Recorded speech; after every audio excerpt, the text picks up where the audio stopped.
Halo, assalamualaikum anak-anak. Bertemu lagi dengan Ibu Putri. Nah, di kesempatan kali ini kita akan belajar tematik tema 2, subtema 1, mata pelajaran pendidikan kewarganegaraan. Tapi sebelum kita belajar, kita berdoa dulu ya anak-anak.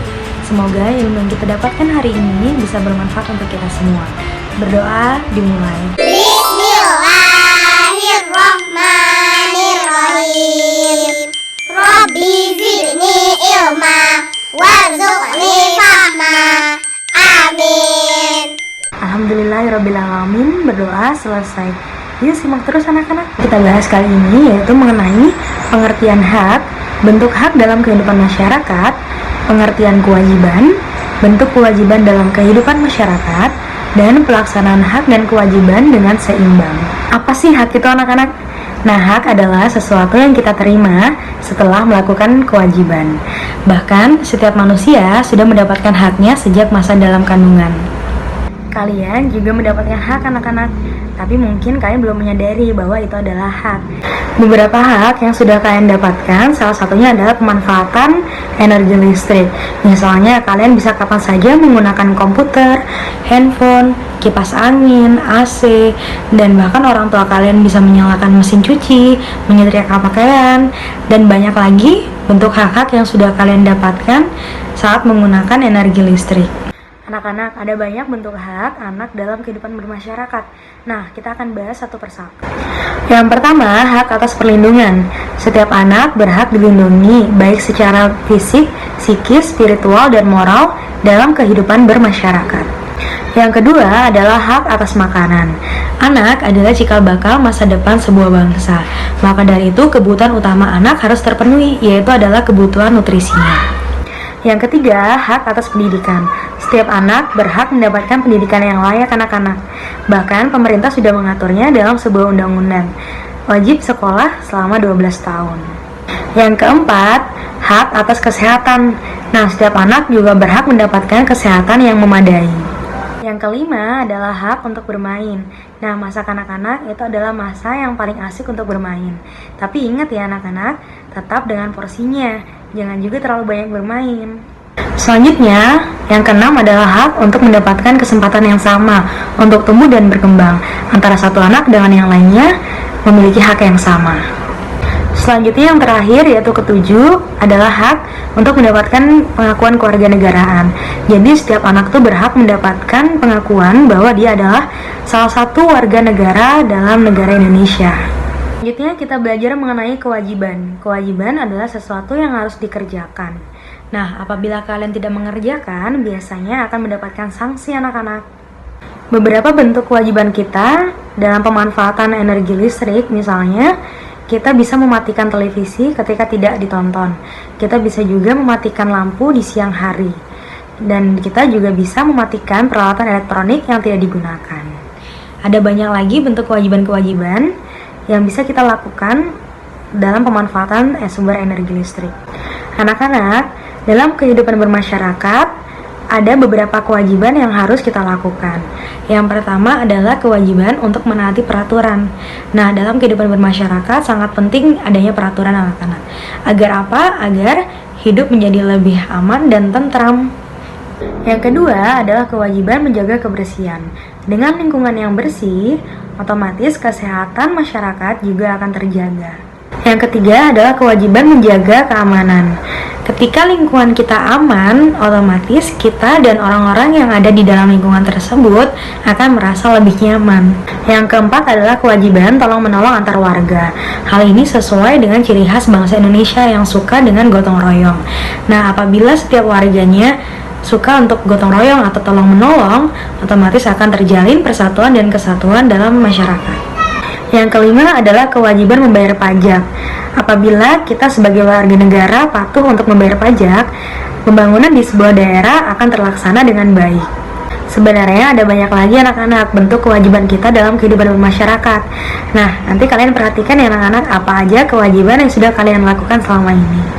Hak dan kewajiban bisa dilakukan di mana saja, di lingkungan rumah, lingkungan sekolah, bahkan lingkungan tempat tinggal kita atau lingkungan yang lebih besar, yaitu lingkungan masyarakat. Hak anak di rumah misalnya mendapatkan kasih sayang, mendapatkan perlindungan, hak untuk bermain, hak mendapatkan kesehatan, dan hak untuk mendapatkan pendidikan.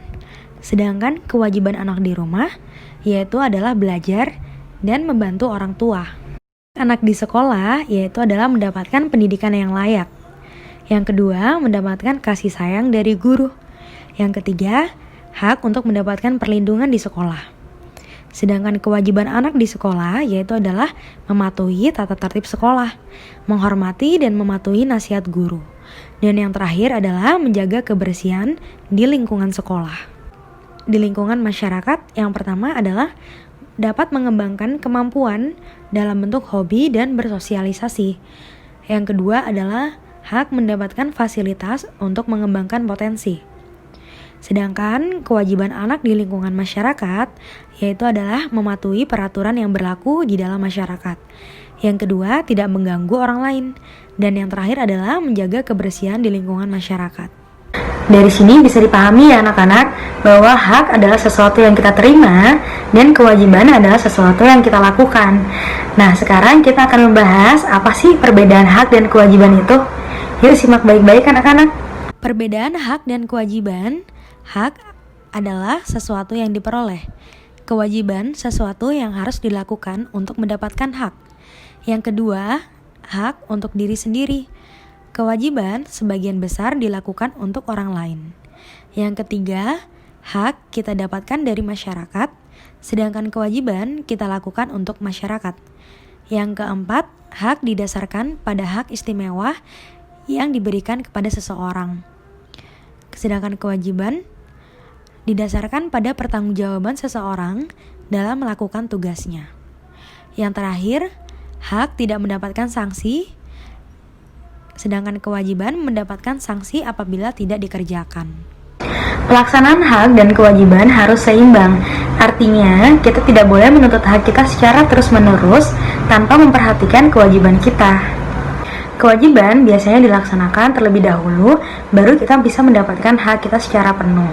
Nah, dalam pelaksanaan hak dan kewajiban ini, kita juga harus memperhatikan hak dan kewajiban orang lain, agar tidak ada yang merasa dirugikan. Karena dalam kehidupan, kita akan selalu berhubungan dengan orang lain. Salah satu energi yang paling banyak kita gunakan dalam kehidupan sehari-hari yaitu adalah energi listrik. Semakin hari, kebutuhan manusia akan energi listrik semakin besar. Tetapi pasokan energi listrik sendiri itu semakin berkurang anak-anak. Nah anak-anak, bagaimana nih sikap yang bijak dalam pemanfaatan energi listrik? Nah, Ibu punya salah satu caranya yaitu adalah dengan cara menghemat energi listrik. Menghemat energi listrik yaitu artinya menggunakan energi listrik sesuai dengan kebutuhan kita, tidak berlebihan. Apabila kita menghemat energi listrik, berarti kita sama dengan melakukan hak dan kewajiban secara seimbang. Contoh pelaksanaan hak dan kewajiban yang seimbang dalam energi listrik, misalnya kita menyalakan lampu pada saat yang dibutuhkan dan mematikan ketika sudah selesai atau tidak dibutuhkan lagi. Nah, otomatis akan berpengaruh terhadap kewajiban kita dalam membayar tagihan listrik tersebut. Apabila kita selalu melaksanakan hak dan kewajiban secara seimbang, sangat banyak sekali manfaat yang bisa kita rasakan. Misalnya, energi listrik dapat dirasakan oleh semua elemen masyarakat. Yang kedua, dapat mengurangi biaya pembayaran rekening listrik. Dan yang ketiga, kita dapat meningkatkan nilai lingkungan agar lingkungan terasa lebih nyaman dan aman. Adapun beberapa akibat apabila kita tidak melaksanakan hak dan kewajiban secara seimbang dalam memanfaatkan energi listrik. Yang pertama, energi listrik tidak dapat dinikmati oleh semua elemen masyarakat, tidak merata. Yang kedua, biaya untuk pembayaran energi listrik akan semakin besar. Dan yang ketiga, akan mempercepat krisis energi listrik. Selain energi listrik, kita juga menggunakan minyak bumi sebagai sumber energi. Sebagai warga negara, kita memiliki hak untuk memanfaatkan dan memiliki kewajiban untuk menjaganya. Minyak bumi adalah sumber energi yang tidak dapat diperbarui, karena pembentukan minyak bumi itu membutuhkan waktu yang lama, bahkan sampai berjuta-juta tahun. Maka dari itu, sudah seharusnya kita menghemat dalam menggunakan minyak bumi. Sikap bijak yang bisa kita lakukan untuk menghemat minyak bumi, ada beberapa cara anak-anak. Yang pertama, kita menggunakan transportasi umum. Yang kedua, apabila jaraknya dekat, kita dapat berjalan kaki. Yang ketiga, kita mengurangi penggunaan plastik. Yang keempat, kita dapat menggunakan bahan bakar alternatif seperti biogas. Yang kelima, kita dapat menggunakan minyak bumi hanya seperlunya saja. Nah anak-anak, ada banyak dampak yang dapat terjadi apabila kita tidak melaksanakan hak dan kewajiban secara seimbang. Antara lain adalah dampak yang pertama, timbul konflik antar masyarakat. Yang kedua, dapat terjadinya tawuran dan demo. Yang ketiga, mogok kerja bagi karyawan. Yang keempat, dapat terjadi saling bermusuhan antar warga masyarakat. Yang kelima, terjadinya perkelahian. Dan yang keenam, dapat menimbulkan kesenjangan sosial dalam masyarakat.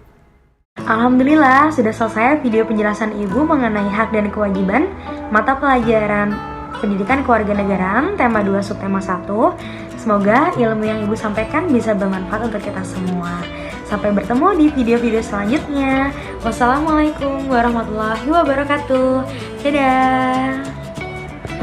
Jangan lupa dukung channel saya dengan klik tombol subscribe, like, comment, and share.